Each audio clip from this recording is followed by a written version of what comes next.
Now we will do the second chapter of Indian economic development. The name of the chapter is 5-year plans in India, its goals and achievements. And before starting the 5-year plans, let's see the meaning of economic planning. Economic planning is important for each and every country to put the country on the path of growth. And here, what is the meaning of it? Economic planning, that is a system. It is a system which is under the central authority. Here, the central authority sets a set of targets. There can be targets for the economy to be achieved. Central authority sets a set of targets and specifies a set of programs and policies to achieve those set targets. Within specified time. Alright. Economic planning is a system under which a central authority that sets a set of targets and various plans and policies to achieve those set targets during a specified time. And principal focus of economic planning is to the optimum utilization of the country's resources, because with the optimum utilization of country resources, this is possible that a social welfare can be maximized. So for the growth and development, growth in gross domestic product and the social welfare side by side, this is the prime focus of India. That was why the economic planning that had been started, and economic planning in India was started in the year 1950 with the setting up of a planning commission. But the planning commission that was that worked under the chairmanship of Professor Mahela Nobis at that time.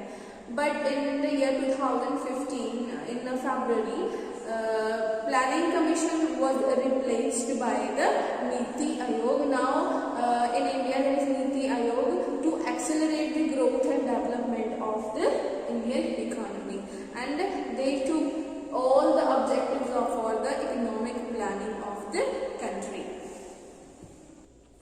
Second thing is the need of economic planning.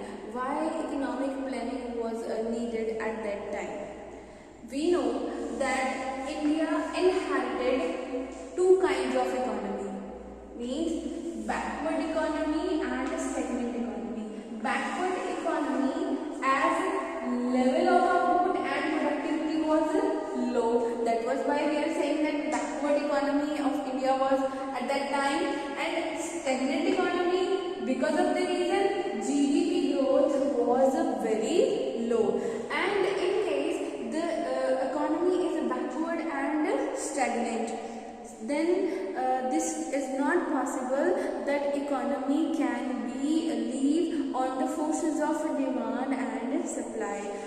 And same position was present at that time, that Indian economy was backward and stagnant, and that was not possible for the planners to lead the economy on the forces of demand and supply for the growth and development of the economy. That was why it was the need of the time that there can be push in the growth of economy only with the help of the investment by the government. That was why economic planning was needed. Planning is possible in two types: comprehensive planning and directive planning. Let's see the directive planning. Directive planning is that kind of planning which actually focuses on the forces of demand and supply. Forces of demand and supply, so that economy must stay in the condition of equilibrium. And second is the directive planning includes that there is no direct participation of state or the government in the growth. Government doesn't take part direct participation in the growth. And next is, under the directive planning, directions are present. Directions are there by the government for the private sector, because there is to increase the profit of the private sector also, but without the sacrifice or any harm to the social welfare. And this kind